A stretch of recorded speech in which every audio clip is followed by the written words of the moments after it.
भारत में अभी हिजाब चर्चा का विषय बना हुआ है। कर्नाटक में हुए बवाल के बाद सोशल मीडिया से लेकर सियासी गलियारों में इसकी चर्चा की जा रही है। झारखंड में भी हिजाब और बुर्का पर राजनीति चरम पर है। बीजेपी के प्रदेश प्रवक्ता अविनाश कुमार ने कहा कि प्रियंका गांधी ने ट्वीट कर कहा कि हिजाब मामले का समर्थन करना दुर्भाग्यपूर्ण है। राजीव गांधी के कालखंड में शाहबानो केस को जनता भूली नहीं है। इस केस को लेकर कानून की धज्जियां उड़ाई गई थी। अन्य मुस्लिम राष्ट्र में महिलाओं के साथ जो हो रहा है वह किसी से छिपा नहीं है। कांग्रेस और वामपंथी इस पर अपना स्टैंड क्लियर करें। ये बड़ा दुर्भाग्यपूर्ण है हिजाब वाली घटना, और जिस तरीके से कांग्रेस पार्टी की नेत्री प्रियंका गांधी ने ट्वीट करके उसका समर्थन किया है, ये और भी दुर्भाग्यपूर्ण है।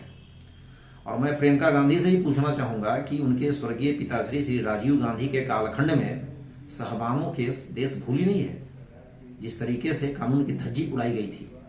और ये भारत भूमि है जहां सभी धर्म संप्रदाय के लोग बड़े सुकून से रहते हैं। बगल का देश अफगानिस्तान है, वहां महिलाओं की क्या दुर्गति है। अन्य देश भी हैं, अन्य मुस्लिम राष्ट्र भी है, वहां भी मुसलमानों की क्या दुर्गति है। ये देखने और समझने की बात है। कांग्रेस और कम्युनिस्ट के लोग अपना दृष्टिकोण इस पर स्पष्ट करें। भारत एक सहिष्णु राष्ट्र है और इस राष्ट्र में सभी लोग समरस भाव से रहते हैं। और भारत की सरकार, श्री नरेंद्र मोदी की सरकार, सबका साथ, सबका विकास, सबका विश्वास और सबका प्रयास इस सिद्धांत पर काम कर रही है। वही मामले में कांग्रेस प्रदेश प्रवक्ता एम तौसीफ ने कहा कि भारत में संविधान के आर्टिकल 21 के तहत हम सबको फ्रीडम ऑफ चॉइस दे रखा है। जब जब चुनाव आता है तो भाजपा ऐसे मुद्दों को हवा देने का काम करती है जिसमें दो कम्युनिटी के बीच दूरियां बढ़ें।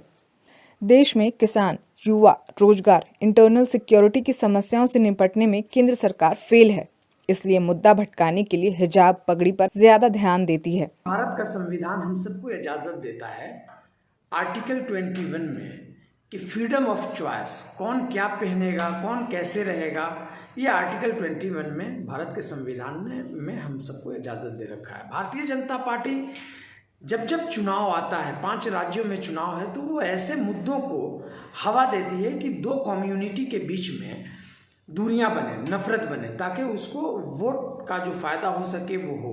असल जो मुद्दा है बेरोजगारी है, महंगाई है, भूखमरी है, किसानों की समस्या है, हेल्थ की समस्या है, इंटरनल सिक्योरिटी है, फॉरेन पॉलिसीज है। इन सब सारे मुद्दों पे भारतीय जनता पार्टी की केंद्र सरकार फेलियर है।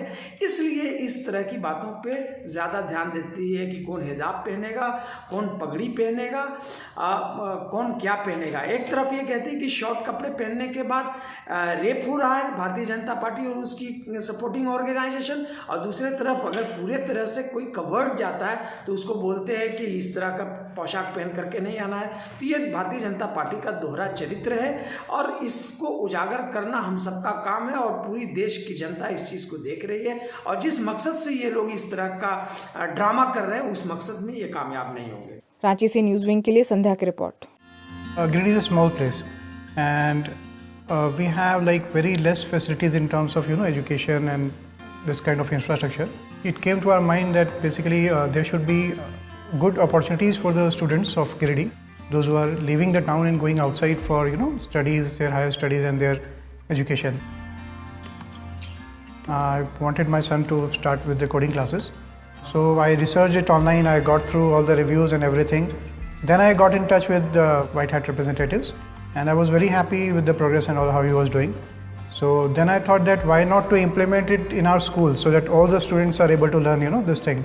I started coding because we can make our thoughts real. We can interact with the computer. White Hat Junior is helping me to create a web browser.